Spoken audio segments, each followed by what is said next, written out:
Kining akong gigunitan karon mga idol mo na siya ay sensor switch or photocell switch. Kini nga switch mga idol automatic na ni siya.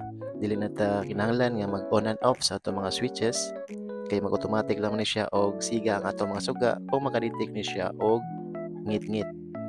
O automatic lang po ni siya nga magpalong ato mga suga kung makadetect ni siya or makasense ni siya og hayag. Sa laktod nga pag-istorya mga idol mo sa hinungdan nga nipalit ko ni ining maong switch. Kay sige naman namo og kalimtan og palong ang suga namo riyo sa among balay. Sa dili pa na ako naitaod dito mga idol, ako sa ning testingan dinhi. Kini dai siya nga photocell switch mga idol is 220 volts nya 10 amperes dining rated ani nga photocell mga idol. So kaya na niya bisag pulo pa ka mga suga basta dili lang mulapaw sa iyang rated power or wattage. Nani siya itulog ka wire mga idol. Kining black nga maoy line 1, kining white nga maoy neutral o kaning red nga maoy naka-indicate sa iya nga load. Sa pagtesting ani mga idol, kinahanglan lang ta og extension wire nga na-plug, socket og bulb.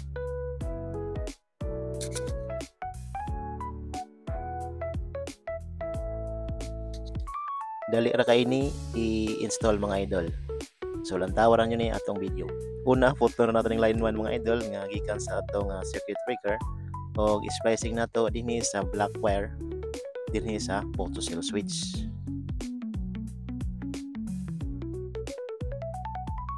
Isunod nato ning wire gikan sa bulb socket mga idol nga mao nagsilbi niyang return.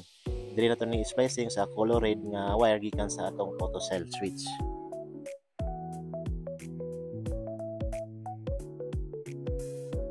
Dayon kaning white wire mga idol, diri nato ni splicing sa line 2 or neutral line gikan sa circuit breaker nga diretso sa atong socket aron makumpleto ang iha nga circuito.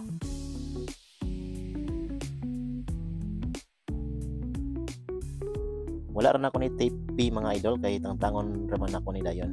Pero sa mga malantawan nga mga bata, ayaw jud ninyo ni sunduga. I-plug ra nato na dira mga idol dayon tabunan nato ni sensor niya. Pag musige ang valve, pasabot na goods ni atong napalit nga photocell switch. Kung ato po ning kuhaon ang atong itabon mga idol, dapat mapalong po ning valve parehaan nang naa sa atong video. Kay goods man atong napalit nga photocell switch mga idol, dili na ta maglangan, ato na ning itaod dito.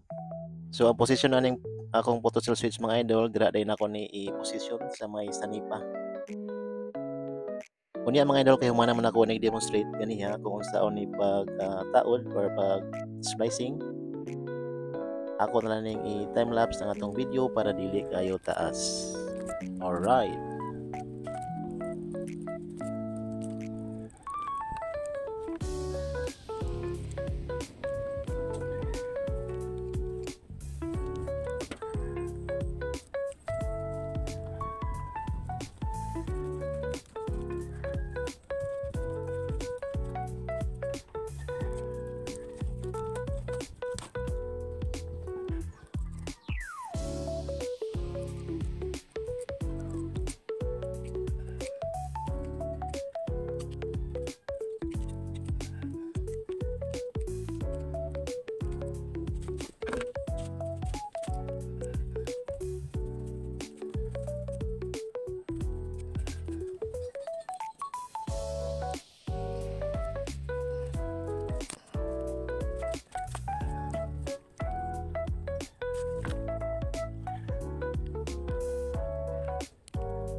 So mao na iyang final nga positioning mga idol. So man na natong taod ang atong photocell switch.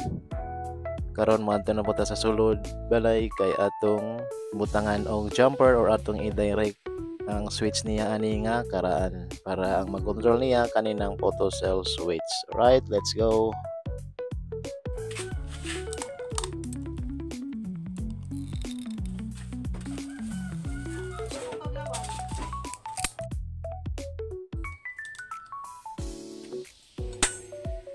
So nahuman na ako install ang mga idol no, ang photocell switch para diri sa gawas nga suga.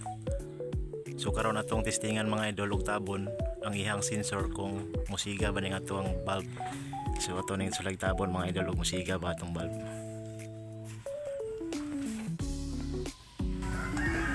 Okay. So musiga atong bulb mga idol. Musiga siya. So ako na yung kuha ng gitabon mga idol kung mapalong ba ni. Alright. Murag din lang tataman. Daghang salamat sa inyong pagtanaw. God bless.